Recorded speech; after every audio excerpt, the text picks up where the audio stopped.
This is the World Blitz Chess Championship, where the best players from around the globe gather to compete for the title of Blitz World Champion. The games are about to kick off in a matter of seconds, but wait, there's a twist. The defending champ Magnus Carlsen is nowhere to be seen, adding an element of suspense to this thrilling tournament. 5 minutes have passed, and Magnus is still nowhere to be seen. His opponent GM Vladislav Kovalev, with an impressive rating of 2,556 elo, tries to delay the game, but an official intervenes and the clock starts ticking down. Kovalev starts the game by pushing his pawn to d4, and now the time is running out for Magnus. In Blitz matches, players only get 3 minutes per game, so time management is crucial. The clock ticks down to 30 seconds. Arriving with only 30 seconds left on your clock, it's as good as resigning the game before it even starts. However, Magnus has a surprise in store. With only 30 seconds left on his clock, Magnus sprints into the arena and makes his first move, pawn to e6, known as the French defense. This choice typically leads to slower games, which might be challenging for him if he wants to defend his title. Vladislav responds with pawn to d4, making a play for the center of the board. Magnus counters with pawn to d5.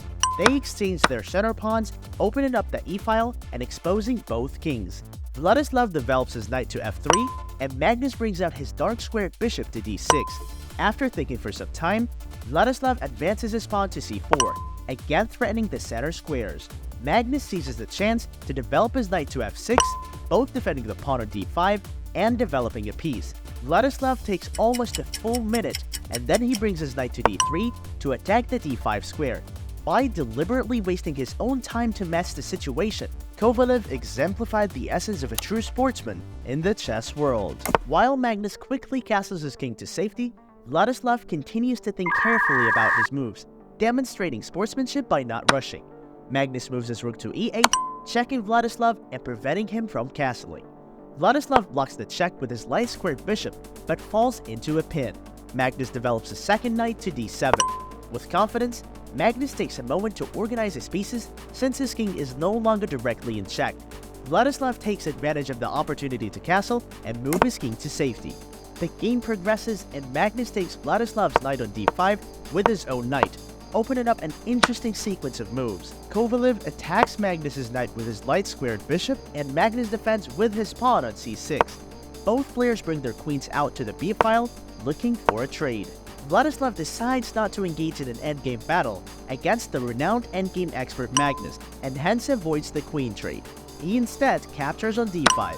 After Magnus captures back with his knight, and Kovalev in turn takes the knight with his bishop, Magnus recaptures with the pawn. With only 11 seconds left on Kovalev's clock, he decides to go to queen trade, unaware of what is coming next. Magnus moves his kingside pawn forward, kicking the white knight and attacking the white rook on e1. After some trades and exchanges, Magnus gains an advantageous position on the board. Both players have very little time left on their clocks as the game intensifies.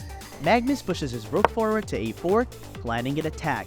Vladislav brings his bishop to c3, but Magnus counters by attacking with his light squared bishop to f5, forcing Vladislav's knight to retreat. With only seconds remaining, the game gets tense, and Magnus executes a series of trades, giving him a better position on the board.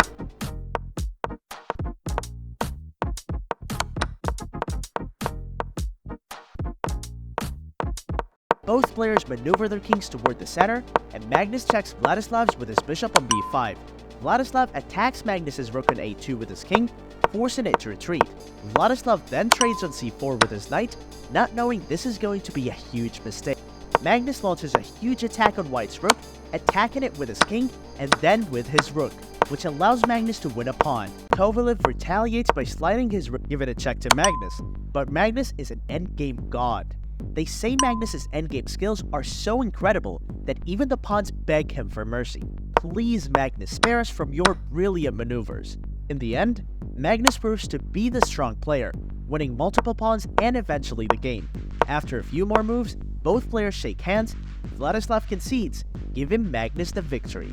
It was a thrilling and intense match, showcasing the brilliance of the world champion. And so, the Blitz Chess Championship witnessed one of the most extraordinary and suspenseful games in its history.